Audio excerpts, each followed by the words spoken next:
নমস্কার, আপনারা দেখছেন আপডেট বাংলা। খবরের প্রথমে দেখে নেব সংবাদ শিরোনাম। 2026-এর বিধানসভা নির্বাচনের আগে দলীয় শৃঙ্খলা জোট তৃণমূলে তৈরি হল 3টি পৃথক কমিটি। পার্থদের জামিনের মামলা শুনবেন কে, জানিয়ে দিল হাইকোর্টের প্রধান বিচারপতি। 2 বছর পর দেখা হতেই অনুব্রতর সঙ্গে একান্তে কথা মমতার, কি নিয়ে আলোচনা হলো দিদি ভাইয়ের। মমতাকে ফোন হেমন্তে, শপথ গ্রহণে আমন্ত্রণ, বৃহস্পতিতে রাঁচিতে যাবেন কি বাংলার মুখ্যমন্ত্রী। পশ্চিম মেদিনীপুরে সিভিক ভলেন্টিয়ারের মানবিক উদ্যোগ কি করলো জানুন। টিএমসির জাতীয় কর্মসমিতির বৈঠকে ব্রাত্য সুখেন্দু শেখর, মমতাকে স্বৈরাচারী বললেন সুকান্ত।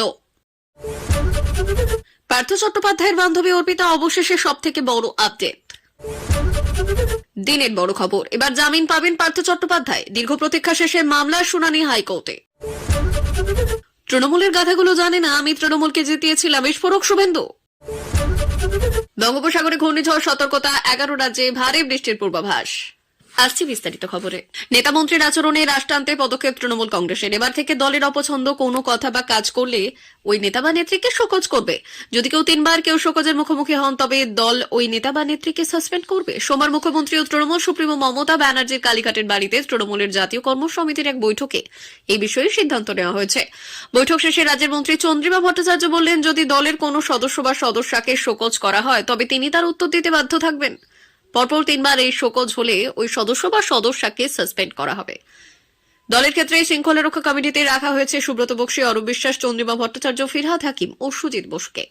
এর পাশাপাশি সাংসদ এবং বিধানসভার ক্ষেত্রেও তৈরি হয়েছে আরও 2টি শৃঙ্খলা রক্ষা কমিটি। এদিনের বৈঠকে জাতীয় কর্মসমিতিতে যুক্ত করা হয়েছে বিধানসভা স্পিকার বিমান বন্দ্যোপাধ্যায়, সাংসদ কল্যাণ ব্যানার্জি ও মালা রায়, মন্ত্রী ডক্টর মানস ভূঁইয়া এবং জাভেদ খানকে। একদিকে যেমন শৃঙ্খলা রক্ষা কমিটি গড়ে দলের নেতা নেত্রীদের অনুশাসনে বেঁধেছে তৃণমূল, পাশাপাশি সব বিষয়ে সবাই যে আগামী দিনে মন্তব্য করতে পারবেন না, সেই বিষয়ে কড়া অবস্থান নিয়েছে দল। কর্মসমিতির বৈঠকে সিদ্ধান্ত হয় দলের তরফে মিডিয়া ম্যানেজমেন্টের দায়িত্ব সামলাবেন মন্ত্রী অরূপ বিশ্বাস। সেই সঙ্গে রাজ্য বিধানসভা এবং সংসদ সম্পর্কিত বিষয়ে কে বা কারা মুখ খুলবেন, সেই বিষয়েও ঠিক করে দেওয়া হয়েছে।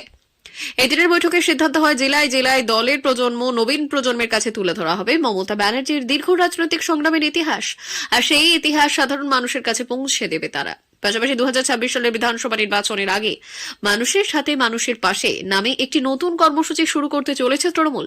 বৈঠকের শুরুতে তৃণমূল নেত্রী রাজ্যে 6টি বিধানসভার উপনির্বাচনের জয়ের জন্য জনগণের প্রতি ধন্যবাদ জ্ঞাপন করেন। সিদ্ধান্ত হয়েছে মহিলা এবং শিশুদের ওপর অত্যাচার আটকাতে বিধানসভায় পাশ হওয়া অপরাজিতা বিল যাতে আইনে পরিণত হয়, সেই বিষয়ে রাষ্ট্রপতির সঙ্গে দলের মহিলা বিধায়ক এবং সাংসদের 15 জনের একটি দল যেমন সাক্ষাৎ করবেন, তেমনি ব্লকে ব্লকে দলের মহিলা সেলের সদস্যরা মিছিল করবেন। শিক্ষা নিয়োগ দুর্নীতি মামলায় পার্থ চট্টোপাধ্যায় সহ 9 জনের জামিনের মামলা শুনানির জন্য এক বিচারপতির বেঞ্চ গঠন করলেন কলকাতা হাইকোর্টের প্রধান বিচারপতি টি.এস. শিবজ্ঞানম। বিচারপতি তপব্রত চক্রবর্তীর ডিভিশন বেঞ্চে মামলাটি শুনানি হবে। এর আগে পার্থ সহ 5 জনের জামিনের আবেদনে দ্বিমত পোষণ করেন ডিভিশন বেঞ্চের 2 বিধান বিচারপতি। প্রায় 1 কোটি রোহিঙ্গা মুসলমান পশ্চিমবঙ্গে ঢুকে জনবিন্যাস বদলে দিয়েছে। গত 20 নভেম্বর পার্থ চট্টোপাধ্যায় সহ শিক্ষা নিয়োগ দুর্নীতিতে গ্রেপ্তার 9 জনের জামিনের আবেদনের রায়দান করে কলকাতা হাইকোর্টের বিচারপতি অরিজিৎ বন্দ্যোপাধ্যায় এবং বিচারপতি অপূর্ব সিংহ রায়ের ডিভিশন বেঞ্চ। তাতে 4 জনকে জামিন দিতে 2 বিচারপতি সহমত হলেও পার্থ সহ 5 জনের জামিন আবেদন খারিজ করে বিচারপতি অপূর্ব সিংহ রায়। আর এর জেরেই ফের প্রধান বিচারপতির কাছে ফেরত চলে আসে মামলাটি। সোমবার প্রধান বিচারপতি মামলাটি বিচারপতি তপব্রত চক্রবর্তীর এজলাসে পাঠিয়েছেন, আর তার নির্দেশের উপরেই নির্ভর করবে পার্থ, শান্তিপ্রসাদ, অশোক, কল্যাণময় এবং সুবীরেশের জামিনের ভবিষ্যৎ। শিক্ষা নিয়োগ দুর্নীতিতে 2022 সালের 22 জুলাই ইডির হাতে গ্রেপ্তার হন তৎকালীন শিল্পমন্ত্রী পার্থ চট্টোপাধ্যায়। তারপর থেকে জেলবন্দী রয়েছেন তিনি। স্বাস্থ্যের বিষয়টি উল্লেখ করে পার্থ জামিনের আবেদন করেছেন পার্থ। এবার দেখার এই আবেদনে কি সিদ্ধান্ত নেন বিচারপতি তপব্রত চক্রবর্তী। গরু পাচার মামলায় তিহার জেল থেকে ছাড়া পাওয়ার পরই প্রথম তৃণমূল সুপ্রিমো মমতা বন্দ্যোপাধ্যায়ের সঙ্গে সাক্ষাৎ হল বীরভূম জেলার সভাপতি অনুব্রত মণ্ডলের। সোমবার কালীঘাটে তৃণমূলের জাতীয় কর্মসমিতির বৈঠকে জলজল করছে অনুব্রত ওরফে কেষ্টর উপস্থিতি। অনুব্রতকে দলনেত্রী বিশেষ কোনো বার্তা দেন কিনা এবং সেই নিয়েই নজর ছিল সকলের, যদিও কেষ্টকে নিয়ে আলাদা করে কিছু বলা হয়নি বৈঠকে। বৈঠক শেষে রাজ্যের মন্ত্রী চন্দ্রিমা ভট্টাচার্য সাংবাদিকদের মুখোমুখি হয়ে বললেন, অনুব্রত একজন সদস্য, তাকেও ডাকা হয়েছে। পুজোর আগে জেল থেকে ছাড়া পাওয়ার পর মুখ্যমন্ত্রীর সঙ্গে দেখা করার ইচ্ছে প্রকাশ করেছিলেন অনুব্রত। এতদিনে তা পূর্ণ হলো, তবে অনুব্রতকে কোনো রকম কোনো দায়িত্ব দেওয়া হয়নি দলের তরফে। সোমবার কালীঘাটের বৈঠকে যোগ দিতে এই দিন সকালেই কলকাতা রওনা দেন অনুব্রত। বোলপুরের নিচুপট্টির বাড়ি থেকে বেরোনোর সময় কেষ্ট বললেন, দিদির কাছে ভাই যাবে, ভালোই লাগছে। সূত্রের খবর, এই দিন বৈঠকে অনুব্রতর সঙ্গে একান্তে কয়েক মিনিট কথা বলেছেন দিদি মমতা বন্দ্যোপাধ্যায়। জানা যাচ্ছে, এই দিন অনুব্রতর স্বাস্থ্যের খোঁজ নিয়েছেন মমতা। অনুব্রতর শারীরিক বেশ কিছু সমস্যা রয়েছে, সে কি কি ওষুধ খাচ্ছে তা জানতে চান মুখ্যমন্ত্রী। প্রসঙ্গত, ধীরে ধীরে চেনা ছন্দে ফিরেছেন বীরভূম জেলা তৃণমূল সভাপতি অনুব্রত মণ্ডল।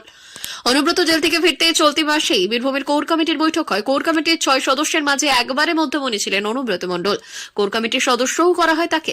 দলের তরফে ঠিক হয় অনুব্রতর নেতৃত্বেই চলবে বীরভূমের কোর কমিটি। বৈঠকের সিদ্ধান্ত নেওয়া হয় অন্য কেউ নন, বীরভূমের দায়িত্ব থাকবে ফের এই কেষ্টর হাতেই। টানা দ্বিতীয়বার মুখ্যমন্ত্রী হিসেবে শপথ নিয়ে ঝাড়খণ্ডের রাজনৈতিক ইতিহাসে নজির গড়তে চলেছেন হেমন্ত সোরেন। বৃহস্পতিবার রাঁচিতে হবে শপথ গ্রহণ অনুষ্ঠান। সূত্রের খবর, সেই অনুষ্ঠানে যোগ দেওয়ার আমন্ত্রণ জানিয়ে বাংলার মুখ্যমন্ত্রী মমতা বন্দ্যোপাধ্যায়কে ফোন করলেন হেমন্ত। এখন প্রশ্ন, হেমন্তের আমন্ত্রণে সাড়া দিয়ে মমতা কি যাবেন শপথ গ্রহণ অনুষ্ঠানে? ঝাড়খণ্ডে বিপুল জয় পেয়েছে বিরোধী জোট ইন্ডিয়া। 81 আসনে ঝাড়খণ্ড বিধানসভায় জেএমএম, কংগ্রেস, আরজেডি, সিপিআইএমএল এবং জোট পেয়েছে 52টি আসন। আর বিজেপি, আজসু, জেডিইউ আর এলজেপির জোট জয়ী হয়েছে 24টি আসনে। আর তারপরেই শুরু হয়েছে সরকার গঠনের প্রস্তুতি। রবিবারই প্রথম এনে হেমন্ত ঝাড়খণ্ডের রাজ্যপাল সন্তোষ গঙ্গোয়ারের সঙ্গে দেখা করে সরকার গঠনের দাবি জানান। পাশাপাশি নিজের ইস্তফাপত্র রাজ্যপালের হাতে তুলে দিয়েছেন ঝাড়খণ্ডের বিদায়ী তথা হবু মুখ্যমন্ত্রী। ঝাড়খণ্ডের বিধানসভা ভোটের ফল স্পষ্ট হওয়ার পর থেকেই প্রশ্ন উঠতে শুরু করে হেমন্তের শপথ গ্রহণ অনুষ্ঠানে। ইন্ডিয়া সড়কদের মধ্যে কারা কারা থাকবেন তা নিয়ে জল্পনা শুরু হয়েছে। সূত্রের খবর, কংগ্রেস সাংসদ রাহুল গান্ধী, কংগ্রেসের সর্বভারতীয় সভাপতি মল্লিকার্জুন খার্গে থাকতে পারেন শপথ গ্রহণ অনুষ্ঠানে। এছাড়াও আম আদমি পার্টির আহ্বায়ক অরবিন্দ কেজরিওয়াল, সমাজবাদী পার্টি প্রধান অখিলেশ যাদবের থাকার কথা আছে। কিন্তু জল্পনার কেন্দ্রে ছিলেন মমতা, কারণ বিরোধী জোটের অন্যতম সদস্য হলেন। মহারাষ্ট্র এবং ঝাড়খণ্ড বিধানসভা নির্বাচনের প্রচারে দেখা যায়নি তাকে। শুধু তিনি নন, তৃণমূলের কেউই প্রচারে যাননি বাংলার পড়শি রাজ্যে। তবে মমতার সঙ্গে হেমন্তের সম্পর্ক ভালো। জমি দুর্নীতি মামলায় হেমন্তের গ্রেপ্তারি নিয়ে বারবার মুখ খুলেছেন মমতা। কেন্দ্রীয় সংস্থা এবং কেন্দ্রের বিরুদ্ধে একযোগে সরব হয়েছেন। সেই আবহে ঝাড়খণ্ডে হেমন্তের শপথ গ্রহণ অনুষ্ঠানে মমতা থাকতে পারেন বলেও মনে করছেন অনেকে। সূত্রের খবর, ঝাড়খণ্ডের হবু মুখ্যমন্ত্রীর ফোন পাওয়ার পর তার শপথ গ্রহণ অনুষ্ঠানে থাকার ব্যাপারে প্রাথমিকভাবে সম্মতি দিয়েছেন মমতা। এখন দেখার, বৃহস্পতিবার রাঁচিতে শপথ অনুষ্ঠানে মমতা স্বয়ং থাকেন নাকি তৃণমূলের প্রতিনিধি হিসেবে অন্য কাউকে পাঠান। একদিকে যেখানে আরজিকর কাণ্ডে সিভিক ভলেন্টিয়ারদের বিরুদ্ধে উত্তাল গোটা পশ্চিমবঙ্গ, অন্যদিকে মানবিকতার এক দৃষ্টান্ত স্থাপন করলেন এক সিভিক ভলেন্টিয়ার। পশ্চিম মেদিনীপুর জেলার শালবনী থানার অধীনে পিরাকাটা পুলিশ পোস্টের গড়ওয়াল গ্রামে এক মানসিক ভারসাম্যহীন যুবককে তার বাড়ি পৌঁছানোর ব্যবস্থা করেছেন সিভিক ভলেন্টিয়ার গুরুপ্রসাদ ভান্ডারী। জানা গেছে, গত রাতে ডিউটির শেষে বাড়ি ফিরছিলেন গুরুপ্রসাদ ভান্ডারী। পথে তিনি গড়ওয়াল বাজারের চকে এক মানসিক ভারসাম্যহীন যুবককে ঘেরা টোপে আটকে থাকতে দেখেন। যুবকের সঙ্গে কথা বলে তার নাম সুজন মালিক জানা যায়। হুগলি জেলার আরামবাগ থানার ভাটার মোড় গ্রামের বাসিন্দা গুরুপ্রসাদ ভান্ডারী তার নিরাপত্তার জন্য সুজনকে সহায়তা করে গ্রামের মানুষের সহযোগিতায় একটি নিরাপদ স্থানে রাত কাটানোর ব্যবস্থা করেন এবং খাবারেরও ব্যবস্থা করেন। পরবর্তীতে আরামবাগ থানার সিভিক বন্ধুদের মাধ্যমে সুজনের পরিবারের খবর পৌঁছানো হয়। আর সকালে সুজনের বাবা ভোমরা মালিক এবং তার জেঠু পিরাকাটা পুলিশ পোস্টের ওসি অমিত চ্যাটার্জির কাছ থেকেই তাদের ছেলেকে পেয়ে আনন্দের সাথে বাড়ি ফিরিয়ে নিয়ে যান এবং পিরাকাটা পুলিশ পোস্টের সদস্যকে ধন্যবাদও জানানো হয়। 2022 সালের 23 জুলাই নিয়োগ দুর্নীতি মামলায় ইডির হাতে গ্রেপ্তার হন রাজ্যের প্রাক্তন শিক্ষামন্ত্রী পার্থ চট্টোপাধ্যায়। এরপর থেকে জেলে 4 দেওয়ালের মধ্যেই জীবন কাটছে তার। একাধিকবার জামিনের আবেদন করলেও সুরাহা মেলেনি। এবার সেই নিয়েই সামনে এলো নয়া আপডেট। নিয়োগ দুর্নীতি মামলায় গত সপ্তাহে 4 জনের জামিন মঞ্জুর করেছে কলকাতা হাইকোর্ট। তবে পার্থ চট্টোপাধ্যায়, কল্যাণময় গঙ্গোপাধ্যায় সহ 5 জনের কপাল খোলেনি। গত সপ্তাহে হাইকোর্টের বিচারপতি অরিজিৎ বন্দ্যোপাধ্যায় এবং বিচারপতি অপূর্ব সিনহা রায় ডিভিশন বেঞ্চের তরফ থেকে নিয়োগ দুর্নীতি মামলায় কৌশিক ঘোষ, সুব্রত সামন্ত রায়, শেখ আলী ইমাম এবং রঞ্জন মণ্ডল ওরফে চন্দনকে জামিন দেওয়া হয়। তবে পার্থ চট্টোপাধ্যায়, কল্যাণময় গঙ্গোপাধ্যায়, সুবীরেশ ভট্টাচার্য, শান্তিপ্রসাদ সিনহা এবং অশোক সাহার জামিন নিয়ে দুজনের মধ্যেই ভিন্ন মত দেখা যায়। 2 বিচারপতি সহমত না হওয়ায় ঝুলে থাকে তাদের ভাগ্য। তখনই জানা যায় ডিভিশন বেঞ্চের 2 বিচারপতির মধ্যে ভিন্ন মত থাকায় তৃতীয় বেঞ্চে মামলার শুনানি হবে। বিচারপতি অরিজিৎ গঙ্গোপাধ্যায় সবার জামিন মঞ্জুর করলেও বিচারপতি অপূর্ব সিনহা রায় ওই 5 জনকে জামিন দিতে চাননি। আর এই মামলার রায় হাইকোর্টের প্রধান বিচারপতি টি.এস. শিবজ্ঞানমের কাছে ফেরত যায়। এবার সেই মামলা বিচারপতি তপব্রত চক্রবর্তীর এজলাসে পাঠানো হয়। সেখানে পার্থ, কল্যাণময়দের জামিন নিয়ে সিদ্ধান্ত নেওয়া হবে। এবার বিচারপতি তপব্রত চক্রবর্তী, পার্থ সহ বাকি 5 জনের জামিনের ক্ষেত্রে কি রায় দেয় সেটাই দেখার। সদ্য উপনির্বাচনের ফল প্রকাশ হয়েছে। গত সপ্তাহে হয়েছে সবুজ ঝড়। নির্বাচনে ছাপ্পা ভোট রুখতে প্রতিটি সরকারের আমলে বিরোধীরা সরব। মমতার সরকারের আমলেও তা বাদ যায়নি। কলকাতা পুর ভোট হোক কিংবা পঞ্চায়েত ভোট, প্রতিটি ভোটে কেন্দ্রীয় বাহিনীর দাবি জানানো হয়েছে। অতীতে পুরো ভোটে কেন্দ্রীয় বাহিনী কেন নয়, কেন রাজ্য পুলিশ, তা নিয়ে যথেষ্ট বিতর্ক এবং ব্যাখ্যা দুই হয়েছে। এবার উপনির্বাচনে 6 কেন্দ্রে জয়ী হয়েছেন তৃণমূল প্রার্থীরা। বলাই বাহুল্য, বিরোধী দলনেতা শুভেন্দু অধিকারীর মুখে ফের ফিরল বিস্ফোরক মন্তব্য। ছাপ্পা ভোট নিয়ে জেতানো বিধায়কদের শপথে থাকবে না বিজেপি। উপনির্বাচনের সবুজ ঝড় নিয়ে কটাক্ষ বিরোধী দলনেতার। শুভেন্দু অধিকারী বললেন, এদিন মমতা বন্দ্যোপাধ্যায় নিজে জানেন না 2021 সালে 54,000 ভোটে উপনির্বাচনে জিতেছিলেন। ওর কেন্দ্রে 7,000 ভোটের মাত্র গ্যাপ আছে। বড় বড় কথা উপনির্বাচন কি হয় পশ্চিম বাংলার মানুষ জানে না। শুভেন্দু অধিকারী স্পষ্ট কথা, সীতা এবং হারোয়াতে কখনোই জিতবে না বিজেপি। বাকি 4 কেন্দ্রে আসন্ন বিধানসভা ভোটে আবার গেরুয়া ঝড় দেখা যাবে। কিন্তু বাকি 2 জায়গা নিয়ে কি সমস্যা? সংবাদ মাধ্যমে শুভেন্দু বললেন, সীতাই আর হারোয়া আমরা কখনো জিতবো না। সীতায় 40% মুসলিম ভোট একসঙ্গে ভোট দেয় মুসলিম লীগ 2 মমতা বন্দ্যোপাধ্যায়কে, আর হারোয়াতে 80% মুসলমানও মমতাকেই ভোট দেয়।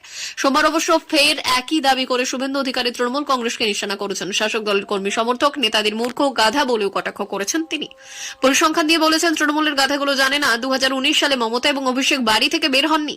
আমি কালিয়াগঞ্জ খড়গপুর তৃণমূলকে জিতিয়েছিলাম, আর সেই আসন 2021 সালে বিজেপি জিতেছে। তিনি আরো বললেন, 21 সালে তৃণমূলে জেতা শান্তিপুরের আসন থেকে 24 সালে জগন্নাথ সরকার 30,000-এর লিড নেন।